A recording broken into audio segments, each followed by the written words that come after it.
I still remember the moment my life, as I thought I knew it, crumbled. It wasn't dramatic in the way you'd imagine.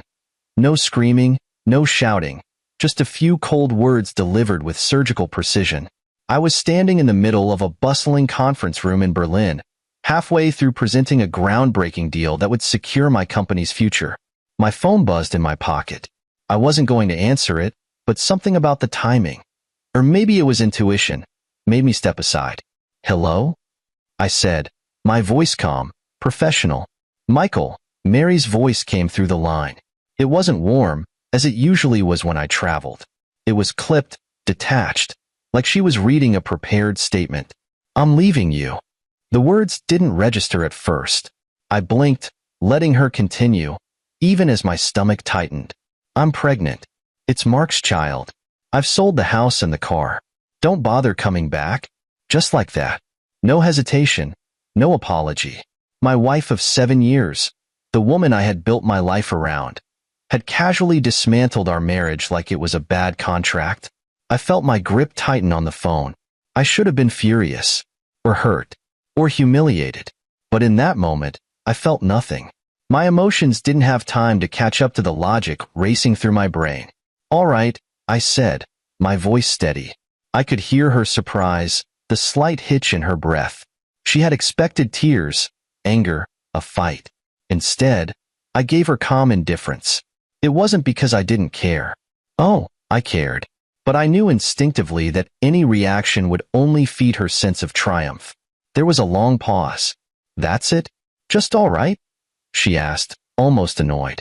"That's it," I replied, then ended the call. I slipped my phone back into my pocket, walked back into the room, and finished my presentation without missing a beat. No one in that room knew my marriage had just ended, and honestly, I wasn't ready to process it either. The flight back to my hotel was a blur. My body was on autopilot, but my mind was already dissecting Mary's words. Pregnant?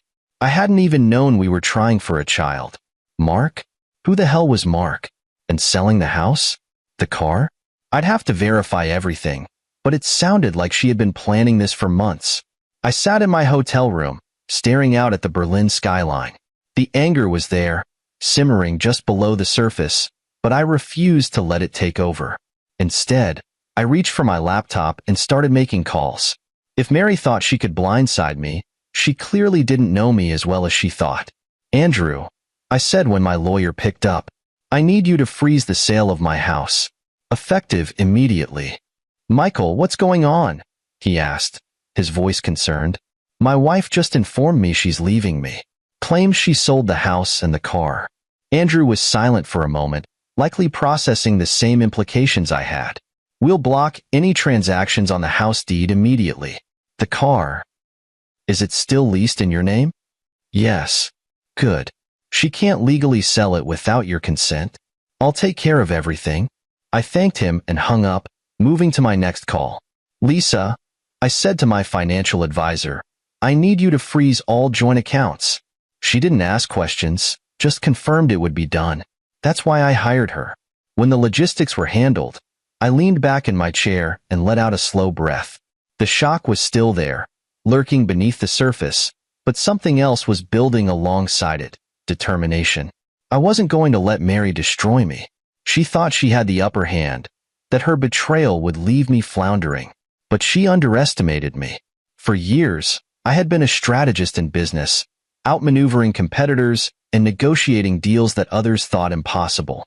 Mary might have blindsided me emotionally, but strategically, she had just made her first move in a game she didn't even realize I was playing. I didn't react because I knew better. Reacting meant giving her control, and I wasn't about to do that. Instead, I would wait, plan, and strike when the time was right. She thought she had one, but this was just the beginning. The thing about betrayal is that it's never as simple as it looks on the surface. It isn't just the act itself. It's the planning, the lies, the manipulation that precedes it. Mary didn't just wake up one day and decide to leave me. She had been scheming, calculating, moving her pieces across the board while I was busy building a future for us. That was her first mistake, assuming I wasn't paying attention. Once the shock of her call wore off, I got to work. Anger would have been satisfying but pointless. begging her to reconsider? Out of the question. Instead, I focused on what I do best, strategy. The first step was information. I didn't know who Mark was, but I knew someone who could find out. I called David, a private investigator I'd worked with in the past. I need you to dig into someone for me, I told him. Mark, he's involved with my wife. David didn't need a backstory. He just asked for her phone number and any recent activity I could provide. It'll take me a couple of days, he said, and I hung up feeling the faint stirrings of control returning. Next, I turned my attention to the assets Mary claimed she'd already sold. The house was the obvious priority. If she had truly sold it, I would have seen legal paperwork cross my desk. But just to be sure, I called Andrew again. She can't sell it without my signature, right? Correct, he assured me. But she could list it. I'll check for any recent activity and flag it immediately. He called back within an hour. She listed the house last week at a price well below market value, probably to make a quick sale.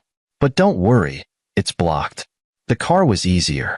It was leased under my name, which meant it couldn't legally change hands.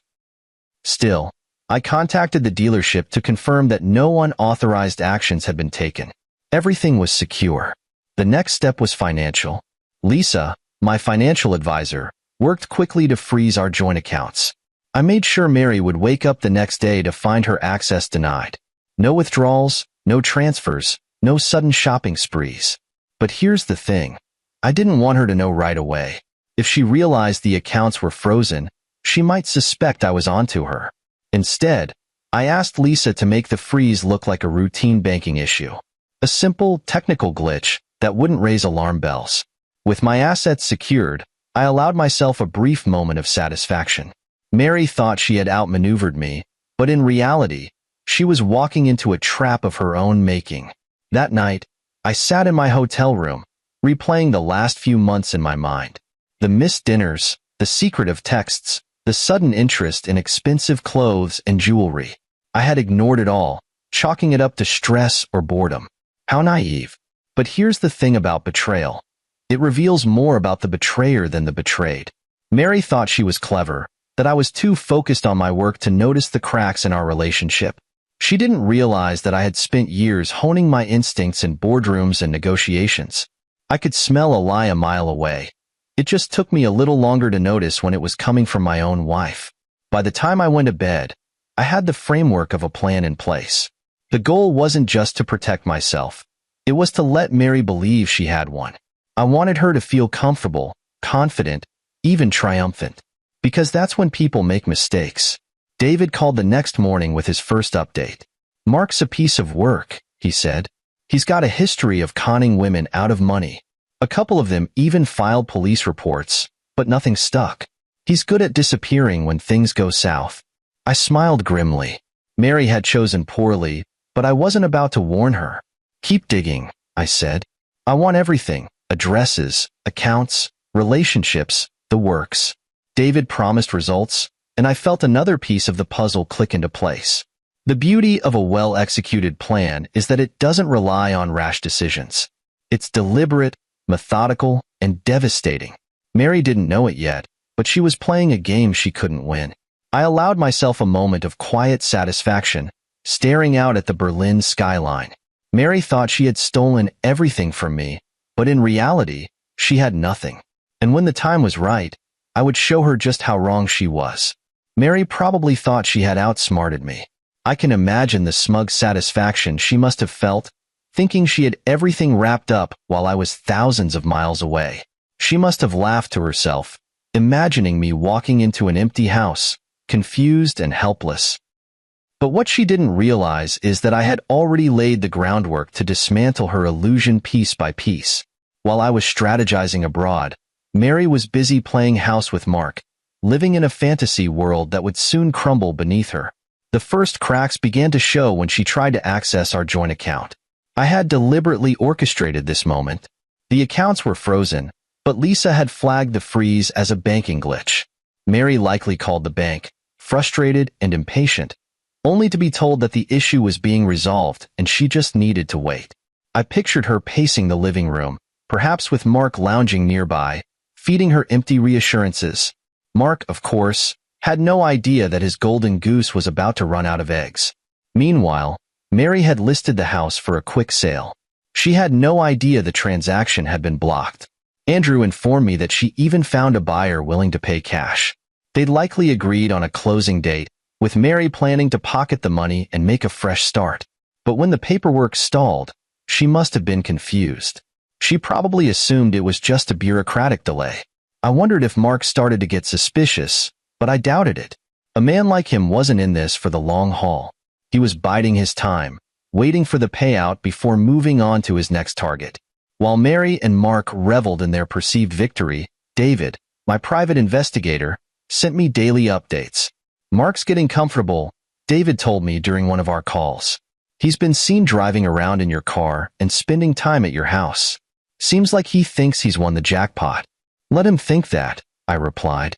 David also uncovered a string of exes Mark had conned over the years. One woman had lost her savings after Mark convinced her to invest in a fake business. Another had given him access to her credit cards, only to find herself drowning in debt when he disappeared. "He's good at what he does," David said. "So am I," I responded. While Mary played her games, I continued mine. I sent her a casual text. "Hope everything's going well at home. I'm wrapping up here and we'll be back soon." It was deliberately vague, designed to keep her guessing. She didn't reply, of course. I didn't expect her to, but I knew she'd read it and wonder what I knew, or what I was planning. A week later, David called with a significant update. "Mark's been using Mary's name to apply for loans," he said. "Small amounts, probably testing the waters to see how much he can get before she catches on." I let out a low laugh. "She won't catch on," I said.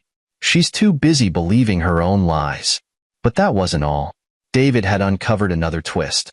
Mark had been in contact with another woman, someone he'd been stringing along on the side. It was clear that Mark had no intention of sticking around once he'd milked Mary dry. "Send me everything," I told David. Meanwhile, Mary was busy throwing what she likely thought was her freedom party. I got wind of it through mutual acquaintances. She had invited friends over to celebrate her new life, parading Mark around like some kind of prize. "She's telling everyone you're the reason the marriage fell apart," one of my friends informed me. "Apparently, you were too focused on work, and she felt neglected." I wasn't surprised. Mary needed to play the victim to justify her actions. Let her. I didn't care what story she spun because I knew the truth, and so would everyone else when the time was right. As the days passed, I imagined Mary starting to feel the pressure. The house sale hadn't gone through. The bank glitch was unresolved. Mark was likely growing impatient, and her funds were dwindling. I allowed her to stew in the chaos, letting her think she was still in control. Every move I made was calculated to keep her in the dark until the moment of reckoning. Because while Mary thought she was living her best life, she was really living on borrowed time. And when that time ran out, she wouldn't know what hit her. It's ironic, really. While Mary and her lover were basking in their delusional triumph, I was halfway across the world, closing the kind of deal most people only dream about. The Berlin partnership had been months in the making, a high-stakes negotiation that required precision, patience, and no small amount of charm. In other words, exactly the kind of skills I needed to handle the situation back home. The deal wasn't just about money. It was about securing my legacy. This wasn't just a contract. It was a statement to the world and, perhaps more importantly, to myself. I wasn't a man who crumbled under pressure, and I certainly wasn't one to be outplayed. The final day of negotiations was intense. My team and I sat across from a group of stoic Germans, their expressions unreadable as we went over the finer points of the agreement. Despite the pressure, my focus didn't waver. If anything, the chaos in my personal life had sharpened my determination. I couldn't control Mary's actions, but this was mine to win. When the deal was finally signed, there was a moment of silence, followed by a handshake that seemed to last a lifetime. I smiled for the cameras, gave a brief interview, and then excused myself to return to my hotel. The moment I stepped into the elevator, I allowed myself a deep breath. The deal was done. My company was now poised for global expansion, and I had secured a future that no one, certainly not Mary, could take away from me. That evening, I treated myself to a quiet dinner. As I sipped my wine, My phone buzzed with updates from David, my private investigator. His findings were becoming more damning by the day. "Mark's up to his usual tricks," David reported. "He's been using Mary's credit to fund his lifestyle. Small purchases so far, but they're adding up." "Good," I said, swirling the wine in my glass. "Let him dig his own grave." David paused before adding, "And there's more. He's still in contact with another woman. Looks like he's setting up his next con." I laughed softly. "Of course he is. He's a parasite. It's only a matter of time before he moves on." But the most satisfying update was yet to come. David had uncovered a significant detail about the supposed sale of my house. Mary had gone as far as to forge my signature on some preliminary paperwork. It wasn't enough to make the sale official, but it was a blatant act of fraud. "She's getting desperate," David said. "Desperation makes people sloppy," I replied. "Let her keep digging that hole." Later that night, I called my lawyer, Andrew, to discuss the next steps. "How airtight is our case if we take this to court?" I asked. "Very," Andrew said confidently. "Between the block transactions, the forged paperwork, and the evidence of Mark's involvement, we could easily file for damages. Not to mention the reputational blow this would deal to Mary." "I don't want to file anything yet," I said. "Not until she realizes the full extent of her mistakes." "Understood," Andrew replied. "But when you're ready, we'll be prepared." Despite everything, I couldn't stop myself from wondering what Mary was thinking. Did she truly believe she'd gotten away with it? Was she lying awake at night, waiting for the other shoe to drop? Or was she still so confident in her victory that she hadn't even considered the possibility of failure? Part of me wanted to confront her, to lay all my cards on the table and watch her squirm. But I knew better. Timing was everything. If I revealed my hand too soon, she'd have time to regroup. No, it was better to let her feel secure, to let her dig herself deeper into the mess she'd created. The next morning, as I prepared to leave Berlin, I received a final update from Lisa, my financial advisor. "We've secured all your accounts," she said. "Even if she tries to access them through a loophole, she won't get a dime." "Good," I said. "And what about the joint investments?" "Frozen," she replied. "She can't touch them without your consent." "Perfect," I said, a small smile playing on my lips. "Keep everything locked down. I want her to feel the full weight of her decisions." As my plane took off, I stared out the window at the sprawling city below. Berlin had been a success, both professionally and personally. I had proven to myself, and to Mary, though she didn't know it yet, that I was a man who thrived under pressure. I wasn't just surviving this betrayal, I was thriving because of it. When I landed back home, everything would be in place. Mary thought she had won, but she was about to learn that I don't lose. Not in business, not in life, and certainly not to someone like her. By now, Mary probably thought she was living her best life. I could almost see it. Her and Mark sitting in my house, sipping expensive wine she hadn't paid for, laughing at my supposed cluelessness. She was basking in the illusion that everything had gone according to her plan. But illusions have a way of shattering, and hers was about to come crashing down. It likely started small, almost unnoticeable. Mary's first real hint that something wasn't right would have been the banking issue. She'd wake up one morning, maybe a little hungover from another night of celebrating, and decide to withdraw cash for one of Mark's endless demands. Only, instead of the transaction going through, she'd see the words "insufficient funds" flash across the ATM screen. Her first reaction would have been confusion, maybe a little annoyance. She'd call the bank, and they'd tell her there was a temporary freeze on the account due to suspicious activity. Routine protocol, nothing to worry about. At least that's what they'd say. But that tiny seed of doubt would plant itself in her mind. I can picture her pacing the living room, phone in hand, trying to sound calm as she explained the situation to Mark. He wouldn't care about the details.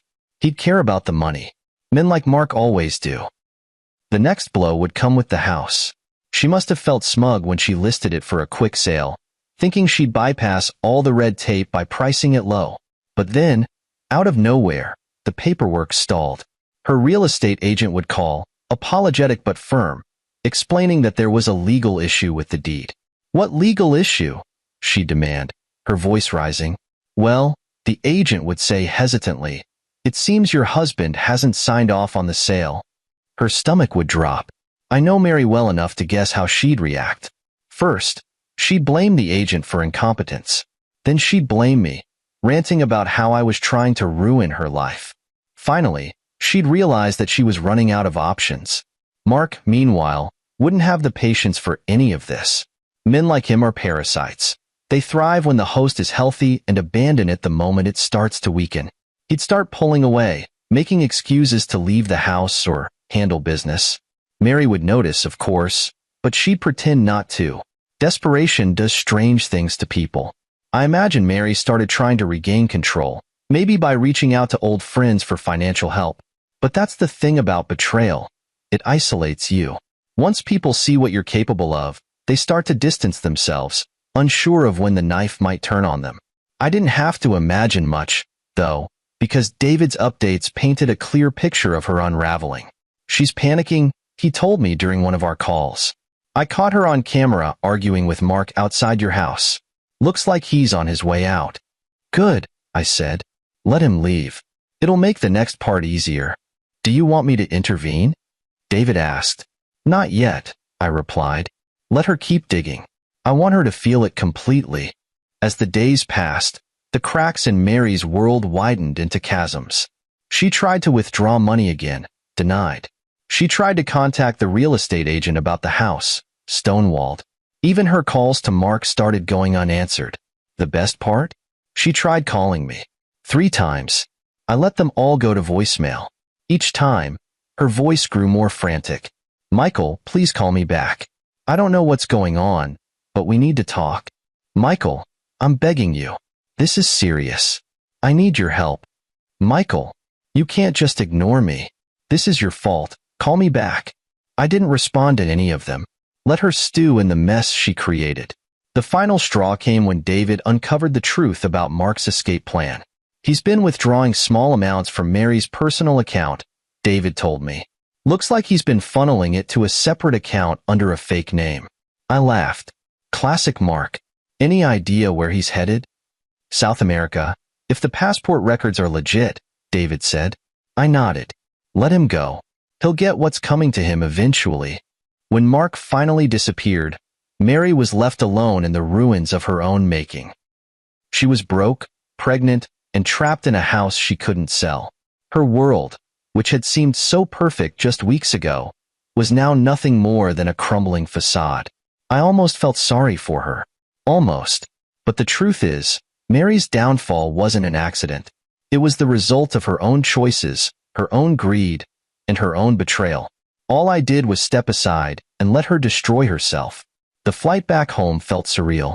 As the plane descended, I wasn't just returning to the same city I'd left weeks earlier. I was stepping into a battleground. But the fight was over before it had even begun. I had won, and Mary didn't even know it yet. I kept my emotions in check as the flight attendants made their final announcements, though a faint smirk tugged at the corners of my lips. The stage was set, the players in place.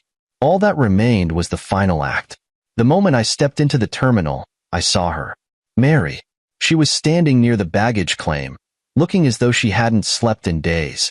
Her hair was disheveled, her clothes wrinkled, and her expression, well, it was the kind of look that only comes from realizing your world is falling apart.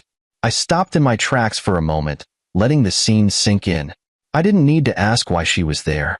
She wasn't waiting to greet me out of love or regret. She was desperate. "Michael," she called, rushing toward me. Her voice was loud enough to turn a few heads, but I kept my pace steady. She reached me just as I set my carry-on down. Her eyes were wild, her hands trembling as she grabbed my arm. "What happened?" she demanded, her voice a mix of anger and panic. "Why is everything gone? The accounts, the house, the car. What did you do?" I tilted my head slightly, studying her as if she were a stranger. "What did I do?" I repeated, my tone cold. "Everything went just as I planned." Her mouth fell open, and for a moment, she was speechless. That didn't happen often with Mary. She tried to recover, stammering something about the house sale and the bank. You sabotaged everything. You froze the accounts, blocked the sale, Why would you do this to me? Why? I asked, my voice steady. Because you tried to destroy me, Mary. You lied, you schemed, and you thought I'd just roll over and let you take everything. I stepped closer, lowering my voice. You thought I was a fool, that I wouldn't see through you. But here's the thing, Mary. I've been playing this game longer than you have, and I don't lose. Her eyes filled with tears, and for a brief moment, I saw a flicker of the woman I'd once loved. But it wasn't enough to sway me. Michael, please, she said, her voice cracking. I made a mistake. I wasn't thinking clearly. Mark, he manipulated me. I raised an eyebrow. Mark manipulated you? Is that what you're telling yourself now? She nodded desperately, as if clinging to the idea that I might still believe her. He lied to me, Michael. He promised me things, but he's gone now. I realize how wrong I was. Please, just give me another chance. I let out a bitter laugh. Another chance? Mary, you didn't just make a mistake. You made a choice. A deliberate, calculated choice to betray me. You sold the house, you drained the accounts, and you flaunted your affair in my face. Now, you want me to forget all of that because Mark left you high and dry? She flinched at my words, but I didn't stop. I warned you once, Mary. I told you not to underestimate me, but you didn't listen. And now, you're reaping what you sowed. She dropped to her knees right there in the middle of the terminal. Please, she begged, tears streaming down her face. I have nothing left. I need you. For a brief moment, I felt a pang of something. Pity, maybe, but it was fleeting. You need me? I said, crouching down to meet her gaze. Where was that sentiment when you called me and told me you were leaving? When you sold our house out from under me? When you lied about being pregnant with another man's child? Her sobs grew louder, drawing more attention from passers-by. I stood up, unwilling to let her drag me into her performance. You made your choices, Mary, I said, my voice firm. Now, you have to live with them. I grabbed my carry-on and started to walk away.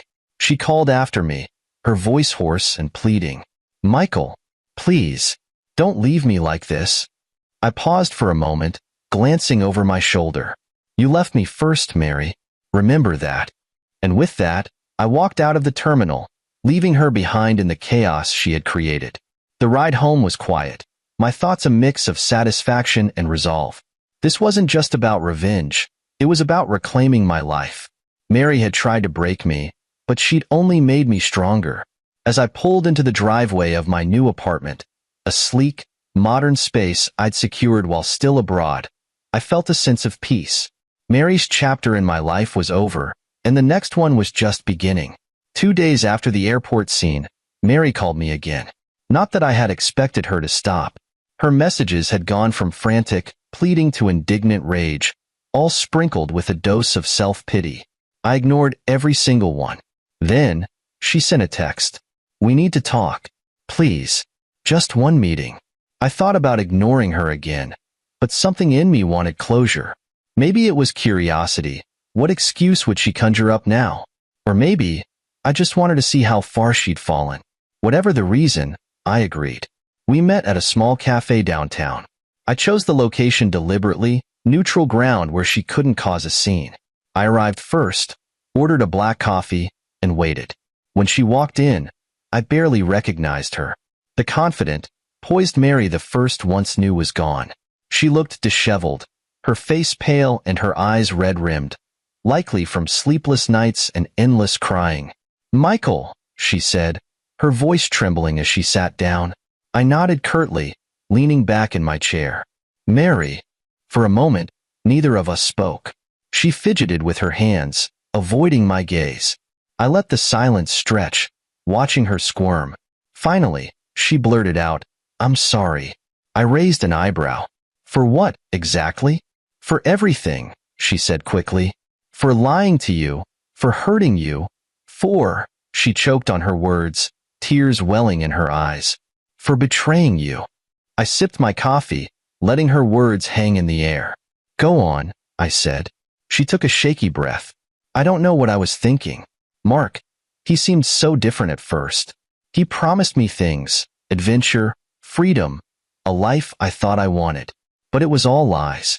He used me, Michael. He took everything and left me with nothing. I let out a low laugh, shaking my head. You expect me to believe that Mark manipulated you? That you had no part in this? Her face crumpled. I didn't mean for it to go this far. You just what? I interrupted, my voice sharper than I intended. You just decided to sell our house without my knowledge? To drain our accounts? To flaunt your affair while I was halfway across the world, working to build a future for us? Tell me, Mary, which part of that wasn't your choice? She flinched at my words, her tears spilling over. I was selfish, she admitted, her voice barely above a whisper. I thought I wanted something different, but I didn't realize what I was throwing away. I didn't realize what I had until it was gone. I leaned forward, resting my elbows on the table. And now you realize? She nodded, looking at me with those same pleading eyes she used when she wanted to get her way. Please, Michael. I'll do whatever it takes to fix this. I'll make it up to you, I swear. I stared at her for a long moment, weighing my next words. Then, I reached into my bag and pulled out a manila folder, sliding it across the table. What's this? She asked, hesitating. Proof, I said simply. Proof that you didn't just betray me. You destroyed yourself in the process. She opened the folder, her hands trembling as she flipped through the documents. Bank statements showing her unauthorized withdrawals. The fake signatures she used to try to sell the house. Photos of Mark with another woman, his next target. Her face went pale as she read the final document. A court motion prepared by my lawyer, Andrew.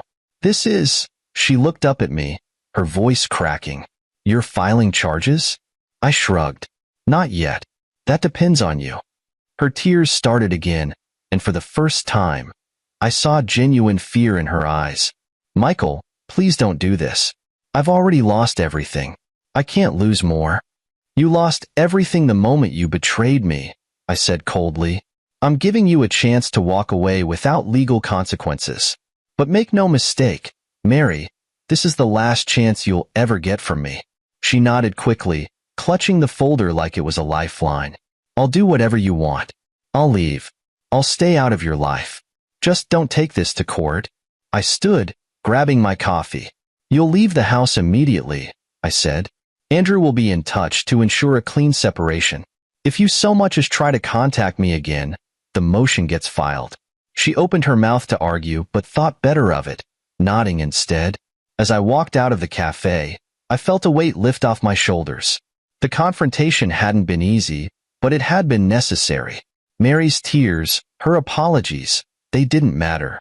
What mattered was that I was finally free of her. For the first time in weeks, I felt like I could breathe again.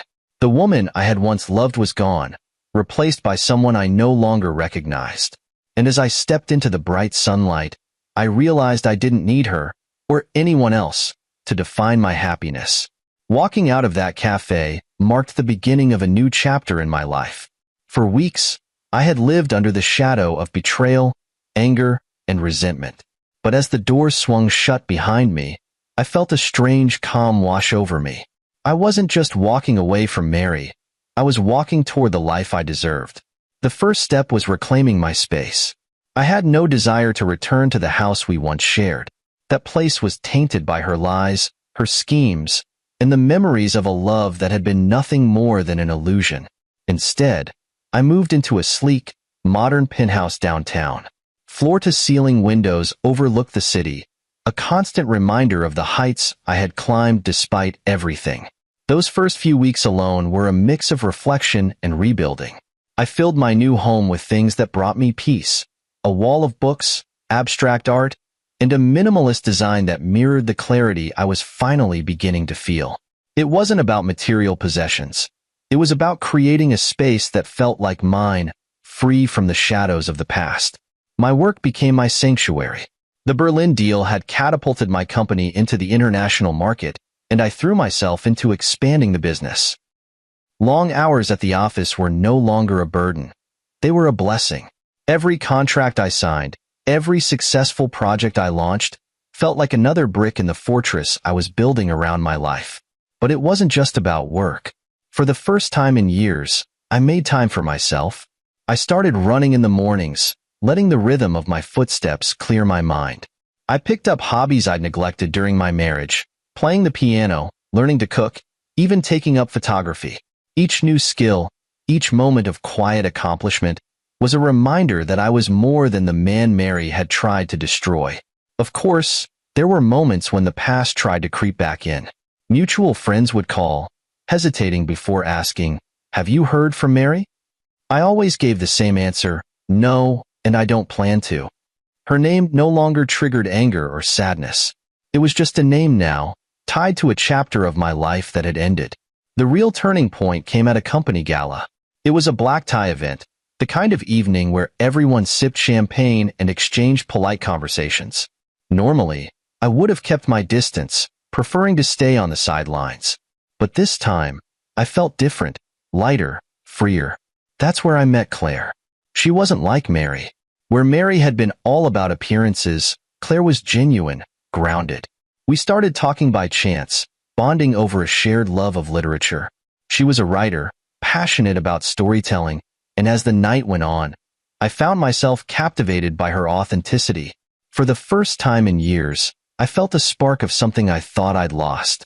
Over the next few months, Claire and I grew closer. We took things slow, both of us wary of rushing into anything. She knew about my past. Well, the parts one was willing to share, and she never judged or pried. Instead, she encouraged me to focus on the future, reminding me that life was too short to dwell on what couldn't be changed. With her, I discovered a different kind of happiness. It wasn't flashy or dramatic. It was quiet, steady, and real. Meanwhile, Mary's absence was barely noticeable. The separation agreement was finalized without incident, and Andrew informed me that she had moved to a small apartment on the outskirts of town. According to David, Mark had never returned, and Mary was now struggling to make ends meet. I could have felt vindicated, maybe even smug, but honestly, I didn't feel much of anything. Her downfall wasn't my concern anymore. My focus was on building a life that didn't include her, or the chaos she brought with her. Looking back, I realized that Mary's betrayal, as painful as it had been, was the best thing that could have happened to me. It forced me to confront the cracks in our marriage, to reevaluate what I wanted out of life, and to rediscover the strength I had forgotten I possessed. Now, standing on the balcony of my penthouse, a glass of whiskey in hand, I felt a sense of peace I hadn't felt in years. The city lights stretched out before me, a testament to the endless possibilities that lay ahead. This was my new beginning, and for the first time, I was ready to embrace it. Mary's life unraveled like a thread caught in a storm. After our final meeting at the cafe, she disappeared from my radar. I didn't seek out updates, but they found me anyway. Whispers through mutual friends, occasional reports from David, and the stray rumors that always circulate in social circles. The picture they painted was grim, but not unexpected. Mary moved into a cramped apartment on the outskirts of town, far from the life of luxury she had once enjoyed. With no Mark, no house, and no access to the accounts she tried to drain, she was left scraping by on odd jobs.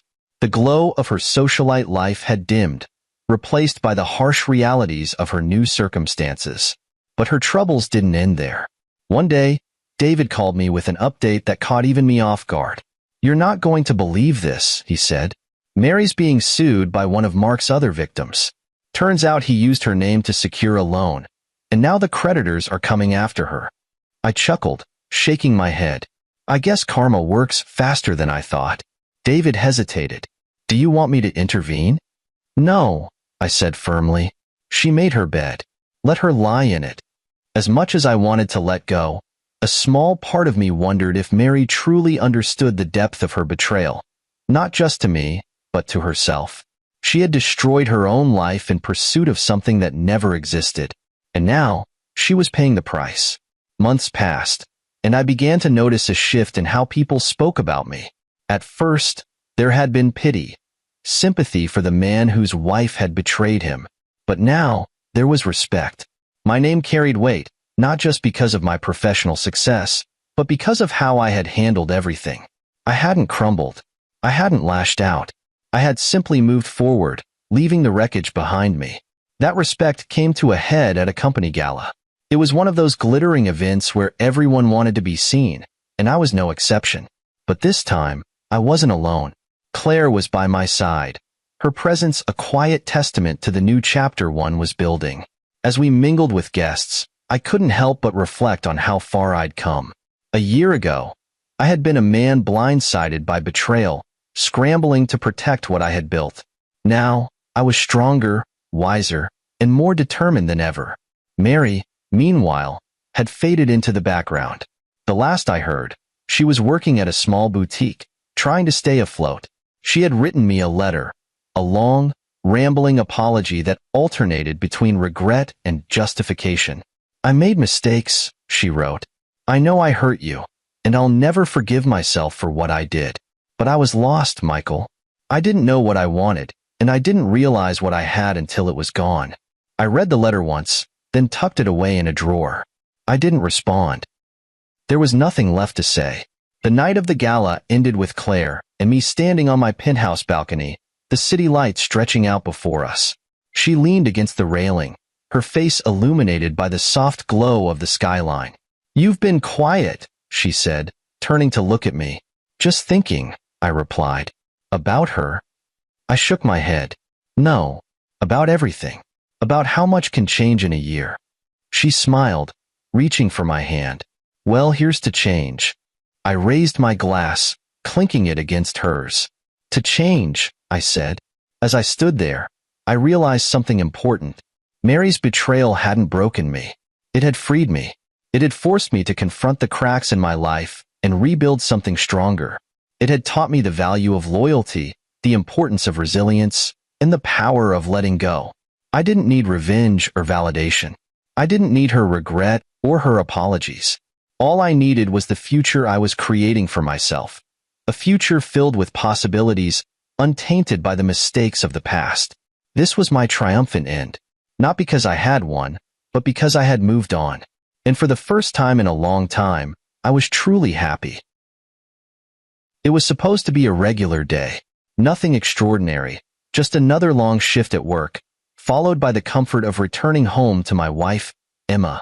But sometimes, life takes a turn so sharp that it leaves you breathless. That was the day everything I thought I knew came crashing down. I wasn't feeling well that morning, a throbbing headache and a general sense of fatigue. But I pushed through my meetings, answering emails, and running through endless presentations. By lunchtime, though, I couldn't ignore how drained I felt. I decided to call it a day and head home early. I didn't tell Emma because I didn't think it was necessary. She was probably at home, watching one of her crime documentaries or tinkering with her never-ending list of Pinterest projects. When I arrived, the house was unusually quiet. Normally, Emma would greet me at the door, all smiles and warmth. That was one of the reasons I married her. She had this incredible way of making the mundane feel special. But that day, there was no sound of her footsteps, no smell of her signature lavender candle burning, just silence. I stepped inside, kicking off my shoes, and immediately noticed something odd. A jacket, my brother Liam's jacket, was draped over the back of the living room chair. My stomach tightened. What was Liam doing here in the middle of the day? Liam was charming and magnetic, but he had a knack for popping up uninvited. I assumed he had dropped by to borrow something or kill time. Still, something about the way the house felt made my skin crawl. Then I heard it. Laughter. Emma's laugh, soft and melodic, coming from upstairs. It wasn't the kind of laugh she shared while watching TV. It was intimate, playful. My heart started to race. I hesitated for a moment, trying to convince myself that I was misreading the situation. Maybe they were watching something together, reminiscing about an old family story. I wanted to believe that so badly. But as I climbed the stairs, the laughter turned into muffled voices, and then, sounds I couldn't misinterpret. My head was spinning, my heart pounding in my chest. I stopped just outside the bedroom door, the scene playing out in my head before I even saw it. I opened the door slowly, quietly, not knowing what I was walking into but bracing myself for the worst. And there they were, Emma and Liam, tangled in each other's arms, right there in the bed we had shared for years. The air left my lungs. I didn't yell or make a scene. I just stood there, frozen. Liam turned his head, and when his eyes met mine, he didn't flinch. Instead, he smirked. Smirked. Like he had won some twisted prize. My own brother. Something inside me clicked. I didn't explode in anger. I didn't scream. I pulled out my phone and said, "I just sent your wife a video of you too." My voice was calm, eerily calm, but every word was a blade. The smirk vanished from Liam's face, replaced by panic. "What did you do?" he stammered, grabbing for his phone. Emma sat up, her face pale as a sheet, her mouth opening and closing like she was searching for words that wouldn't come. I didn't wait for an explanation. There was nothing to explain. I stepped back, watching as Liam frantically called Clara, his wife. I could hear her yelling through the phone, demanding answers. His voice cracked as he tried to explain himself, his charm useless for once. Clara wasn't buying it, and neither was I. Emma started to cry, reaching for me, saying it was a mistake, but I didn't even look at her. Mistake? A mistake is forgetting to lock the front door. This was a choice. I turned and walked out of the room, letting them both sit in their panic and guilt. As I made my way downstairs, my head was spinning with a mix of anger, disbelief, and something else, relief. Relief that I wasn't the fool they thought I was. Relief that I had exposed their betrayal in a way they couldn't deny or twist. I sat in the living room, listening to the chaos unfolding upstairs as Liam tried to salvage what was left of his marriage. It's strange how calm I felt in those moments, like my emotions had shut down to protect me from the weight of what I'd just seen. I wasn't thinking about the years I'd spent with Emma or the bond one thought I had with Liam. I was thinking about what came next, how I would take back control of my life and leave their betrayal behind me. When they finally came downstairs, their faces pale and full of dread, I simply looked at them and said, "Now, let's talk about what's next." You'd think being a twin would mean having a built-in best friend for life. That's what people always told me when I was growing up. "You and Liam must be inseparable," they'd say. I'd smile and nod because, honestly, what else could I do? The reality was far from the picturesque bond people imagined. From as early as I can remember, Liam and I were always compared. At first, it was harmless. Who walked first? Who talked first? But as we got older, those comparisons started to sting. I was the smart twin, the responsible one, the natural leader. Liam was the funny twin, the laid-back one, the wild card. At family gatherings, relatives would pat me on the back for my academic achievements and tell Liam, "Don't worry, you'll find your thing," as if being himself wasn't enough. The resentment started to build slowly, like water dripping into a glass. Liam would brush it off with jokes, but I could see it in his eyes, the frustration, the anger. When I won first place in a school science competition, he made sure to sabotage my presentation board the night before. When I started dating my first girlfriend in high school, he charmed her away within weeks. That was Liam's way of leveling the playing field. If he couldn't beat me, he'd take from me. As we got older, the competition became less direct but no less intense. I worked hard, got a good job, and built a stable life. Liam, on the other hand, drifted from one scheme to another, never quite finding his footing. He'd show up to family dinners with stories of grand plans, real estate ventures, tech startups, you name it. None of them ever panned out, and our parents would inevitably ask me to talk some sense into him. The family gatherings became predictable. Liam would show up late, flash his charming smile, and spend the night cracking jokes at my expense. Everyone laughed because Liam was funny, and I could take it. "It's just Liam being Liam," they'd say. But underneath the humor, I could feel the sharp edge of his words, the way he tried to chip away at the image I'd built. When I introduced Emma to the family, I could see the shift in Liam immediately. He turned on the charm, as he always did, but there was something different this time. He wasn't just trying to get under my skin. He was trying to claim something that wasn't his. I shrugged it off because Emma didn't seem to pay him much attention, and I trusted her. That was my mistake. I don't think Liam ever stopped resenting me. Every achievement of mine felt like a spotlight on his failures. Every compliment I received was, in his mind, a reminder of what he didn't have. Over the years, I tried to bridge the gap between us. I offered him help when he was struggling, defended him when others wrote him off, and included him in my life even when it wasn't convenient. I wanted to believe that we could have the kind of bond people expected us to have. But Liam didn't want a brother. He wanted a rival. Looking back, I can see the warning signs now. The way Liam's jokes about Emma got a little too personal. The way he'd show up at our house unannounced, always with some flimsy excuse. The way he'd linger just a little too long when saying goodbye. But I brushed it all aside, convincing myself that he wouldn't cross that line. He was my brother. After all, blood is thicker than water, right? Except Liam never saw it that way.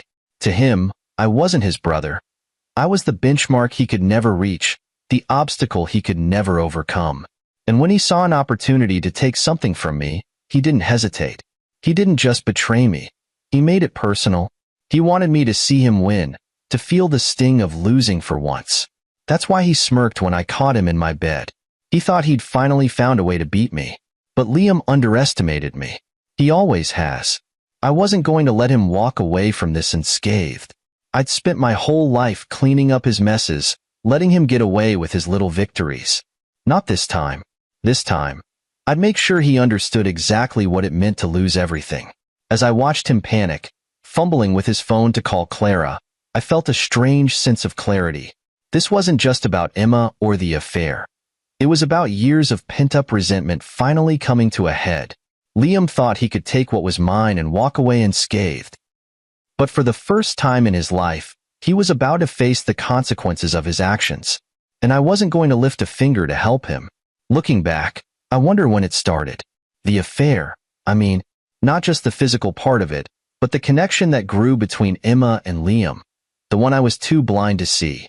Was it that first family dinner where Liam turned up late, flashing his trademark grin and turning every head in the room? Or was it later, during those casual visits when I wasn't home, and Liam always seemed to have an excuse to drop by? Emma met Liam a few weeks after we started dating. I'd always been upfront about having a twin brother, though I hadn't gone into detail about our complicated relationship. At the time, I didn't think it mattered. Emma was warm and grounded, the kind of woman who made everyone around her feel at ease. Liam, on the other hand, was unpredictable, charming one moment, insufferable the next. I didn't think they'd have much to talk about, but I underestimated Liam's ability to command attention. The first time they met, we were at a family dinner. I introduced Emma to everyone, and she was an instant hit. My mom adored her, my dad gave his quiet approval, and my cousins fawned over her. But Liam? He acted like he'd known her for years. He cracked jokes, teased her about her taste in movies, and even made a bet with her over some silly trivia question. Emma laughed at his antics, and I didn't think much of it. That was just Liam being Liam. In the months that followed, Liam started showing up more often. At first, it seemed harmless. He'd drop by to borrow tools or pick up something he'd left behind during a previous visit. But then the visits became more frequent, and his excuses became flimsier. I was in the neighborhood, he'd say, or, I just wanted to check in on you guys. I didn't mind too much. I wanted to believe that Liam was trying to reconnect, to build the kind of relationship we'd never really had as brothers. And Emma, ever the gracious host, welcomed him with open arms. I didn't notice the shift right away. It was subtle at first, Emma laughing a little too hard at Liam's jokes, Liam lingering a little too long during goodbyes. Then there were the private conversations. I'd come home to find them talking in the living room, their heads close together, their voices low. Just catching up, they'd say, and I believed them. Why wouldn't I? Emma was my wife, and Liam was my brother. I trusted them both. There was one moment, though, that stuck with me. We were hosting a barbecue, and Liam had brought his usual flair, flipping burgers with one hand while making everyone laugh with the other. At one point, Emma spilled something on her shirt, and Liam immediately jumped in to help, grabbing a napkin and dabbing at the stain. It was innocent enough, but the way they looked at each other for just a second too long made my stomach churn. I brushed it off, telling myself I was imagining things. But the seed of doubt was planted. Emma and I had always been solid. At least, that's what I thought. She wasn't the type to complain or pick fights, but now I wonder if that was part of the problem. Did she feel neglected? Unappreciated? I worked long hours, sure, but it was for us, for the life we were building together. I thought she understood that. I thought she was happy. But maybe Liam offered her something I couldn't. Attention, spontaneity, an escape from the routine of our marriage. It's not easy to admit that your wife might have found something in someone else, especially when that someone else is your own twin. The betrayal isn't just about the act itself. It's about the choices that led to it. The stolen glances, the quiet conversations, the moments of connection that I wasn't a part of. They made choices, small, seemingly insignificant choices, that built a bridge between them and pushed me further away. I think the worst part is knowing that Liam didn't just betray me. He used his understanding of me to get to Emma. He knew my weaknesses, my blind spots. He knew when I was too busy to notice the cracks forming. And Emma let him in, knowing full well what it would mean for us, for our marriage. By the time I caught them in bed together, their connection was no longer a question. It was undeniable. Liam's smirk when he saw me wasn't just arrogance. It was a declaration. He wasn't sorry. He wasn't ashamed. He was proud of what he'd taken from me, as if this betrayal was some twisted form of victory. But Emma? Her face told a different story. There was guilt, sure, but also something else, regret. Not for the betrayal itself, but for getting caught. She had made her choice long before that moment, and now she was left to face the consequences. Whatever connection they had, whatever spark or thrill she thought she'd found with Liam, it wasn't worth what she was about to lose. And that's what I held on to as I walked out of that bedroom. They could have their connection, their shared secrets and stolen moments. I didn't want any part of it. Let them deal with the fallout. I had bigger things to focus on. My dignity, my sanity, and my future without them. The moment the words left my mouth, "I just sent your wife a video of you too," everything changed. Liam's smirk, that smug, infuriating smirk, evaporated faster than I could have hoped. His face twisted in shock and panic, and for the first time in our lives, I had the upper hand. What did you do?" Liam stammered, reaching for his phone with trembling hands. He fumbled with the screen, muttering under his breath as he desperately tried to call Clara, his wife. Clara, strong, intelligent, fiercely independent Clara, wasn't the type to tolerate betrayal, and Liam knew it. His voice cracked as he said her name, his bravado crumbling before my eyes. I leaned against the wall, arms crossed, watching him unravel. "Go ahead," I said, my tone cold and deliberate. "Call her. See how that works out for you." The phone rang once, twice, and then Clara picked up. Even from where I stood, I could hear the venom in her voice. "What the hell is this, Liam?" she barked. "What am I looking at?" Liam's face turned a shade paler, and he stammered, "Clara, listen. It's not what it looks like." I couldn't help but let out a bitter laugh at that. Not what it looks like. The audacity. Liam shot me a glare, but it held no power. He knew he was cornered, and there was no way out. Not what it looks like? Clara's voice was loud enough now that even Emma could hear it from the corner where she stood, frozen and pale. "You're in bed with your brother's wife, Liam. What part of this isn't what it looks like?" Liam floundered, searching for words, but Clara wasn't done. "You're disgusting. Do you hear me? Disgusting. Don't come home. Don't even think about it.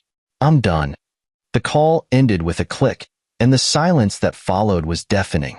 Liam stood there, phone still pressed to his ear, as if willing Clara to call back. But she wouldn't. He knew it. I knew it. Emma finally found her voice, whispering, "Liam, I didn't mean for this to happen." I cut her off. "Don't bother," I said, my gaze fixed on Liam. "Neither of you meant for this to happen, right? It just did. Isn't that the story?" Liam turned to me, his expression shifting from panic to anger. "Why would you do this?" he demanded, his voice shaking. "You could have just talked to me.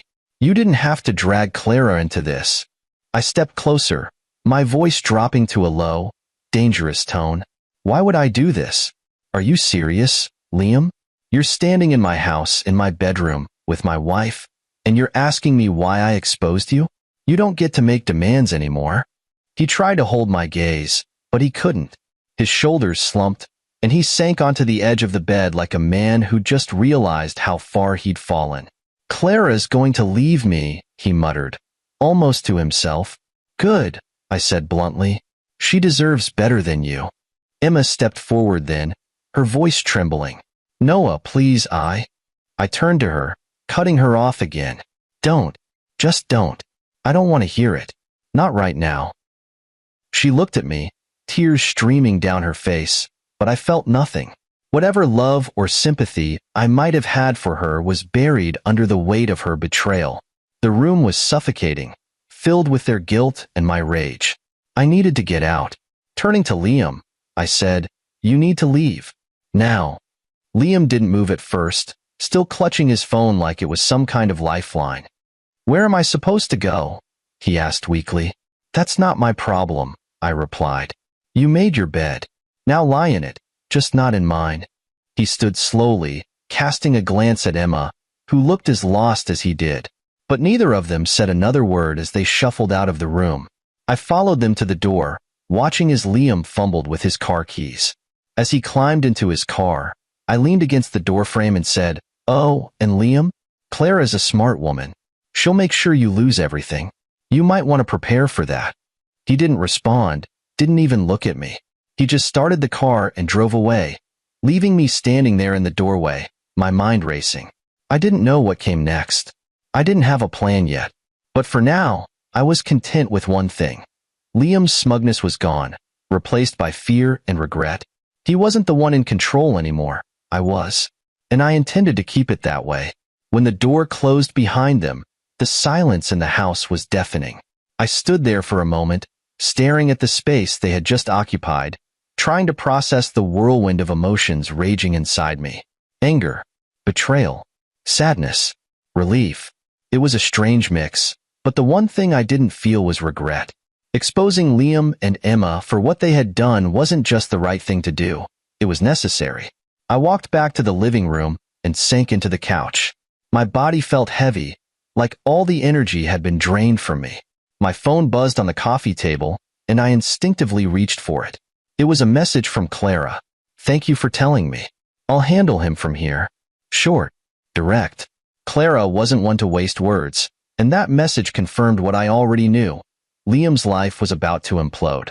Clara was a fighter, and she wouldn't let him off easy. For a moment, I almost felt bad for him. Almost.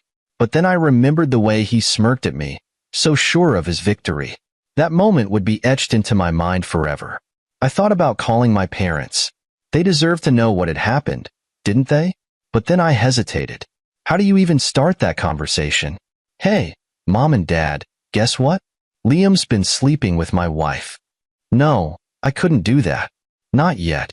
This was a mess I needed to sort out on my own, at least for now. The hours passed slowly, the house feeling emptier than ever. I wandered into the kitchen, absent-mindedly opening cabinets and closing them again. I wasn't hungry, but I needed to do something, anything, to distract myself. My mind kept replaying the scene over and over, each time amplifying the pain. Emma's betrayal hurt, but Liam's? That cut even deeper. He wasn't just my brother.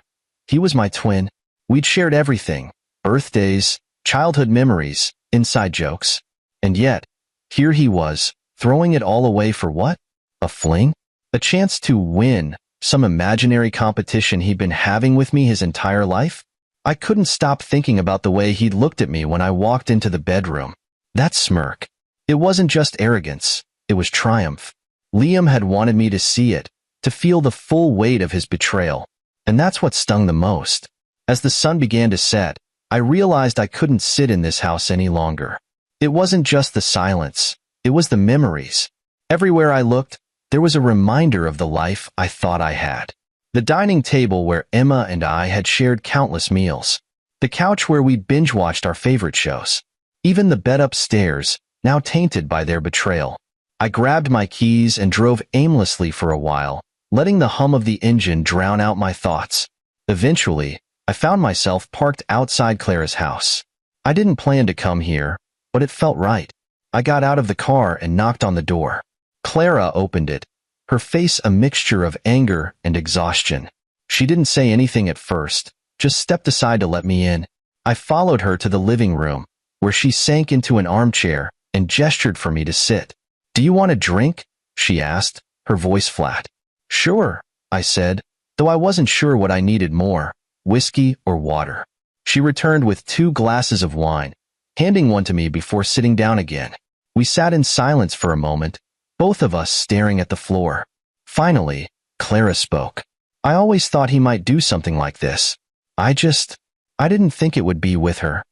I nodded, taking a sip of the wine.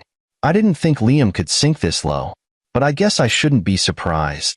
Clara laughed bitterly. He's always been jealous of you, hasn't he?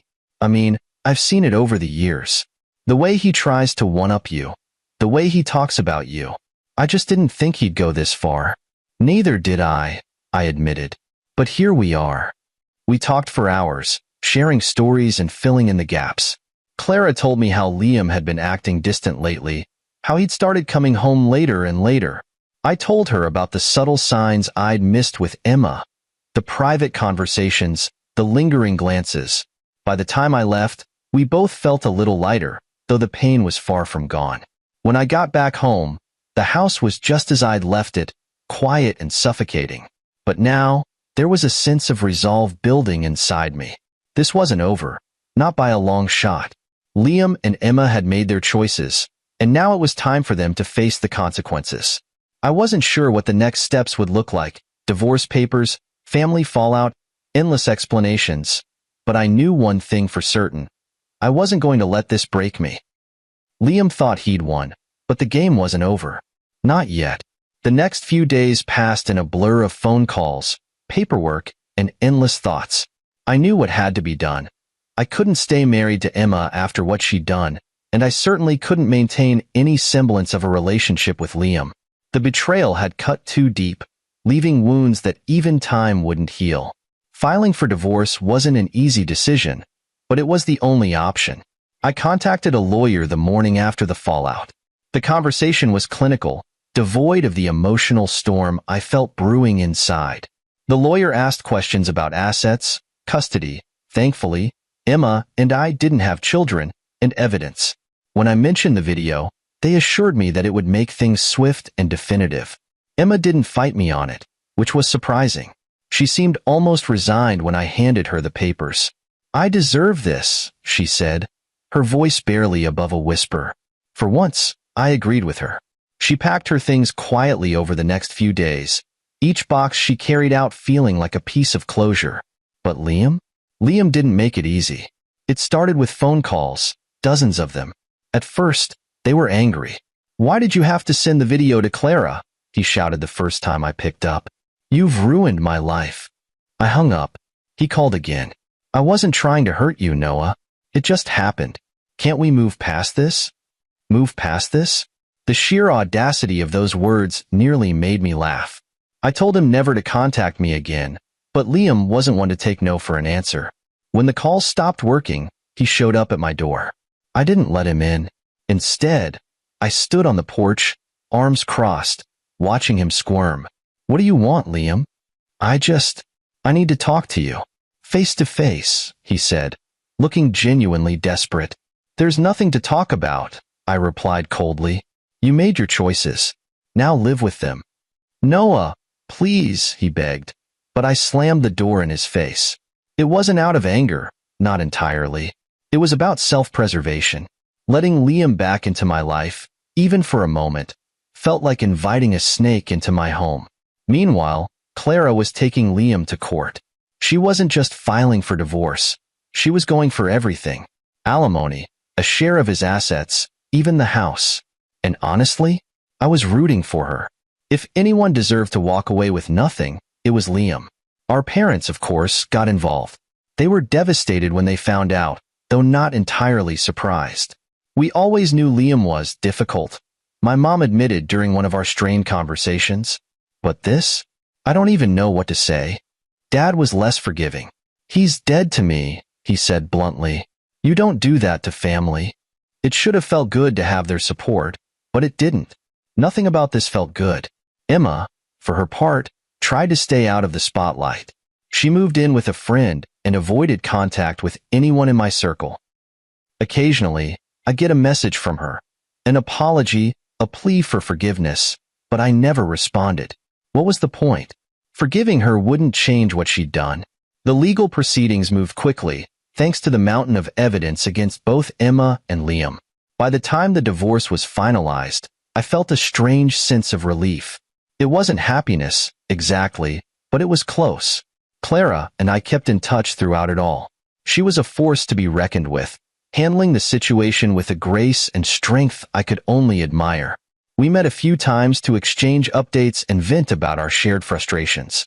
Those conversations were a lifeline, a reminder that I wasn't alone in this mess.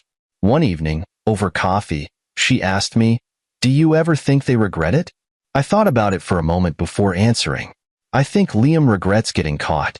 I think Emma regrets losing the life we built. But do they regret what they did?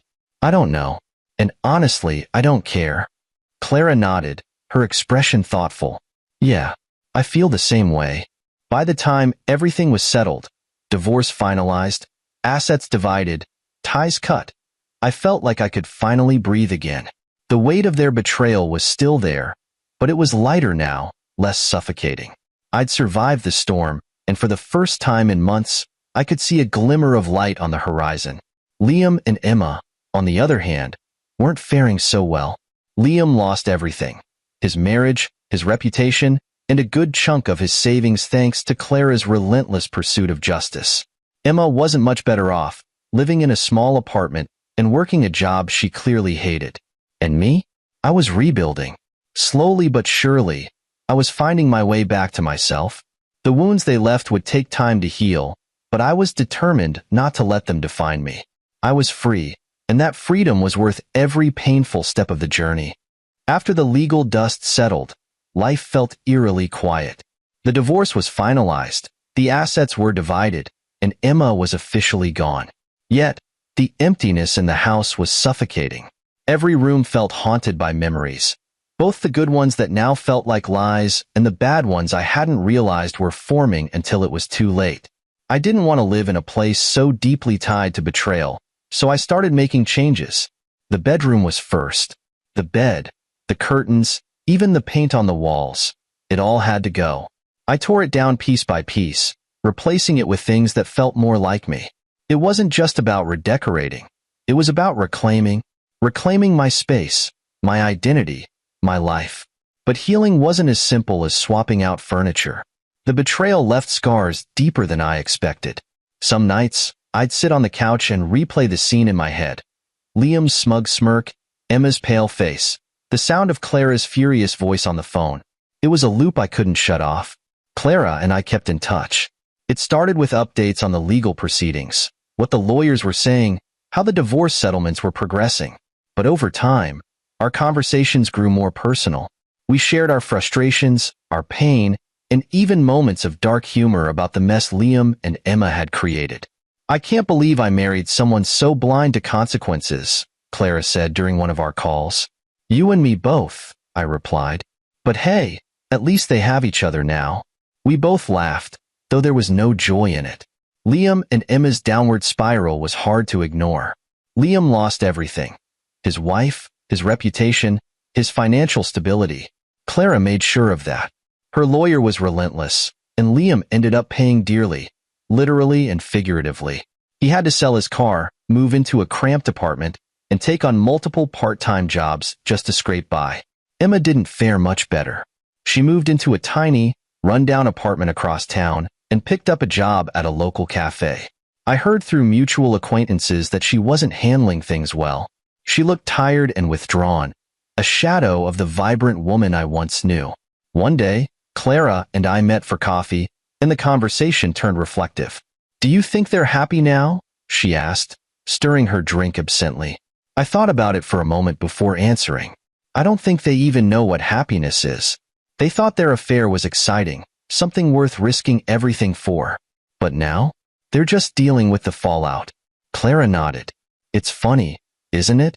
They thought they were so clever, so untouchable, and now they've got nothing." It was true. Liam and Emma had thought they could build something out of betrayal, that their connection could withstand the wreckage they caused. But the weight of their choices was too much. Their relationship crumbled under the pressure. I heard through the grapevine that they'd started arguing constantly, their once secret affair now a public disaster. Liam, who had always relied on his charm to get by, found himself alone. People who once admired him for his charisma now saw him for what he was, a man willing to betray his own brother.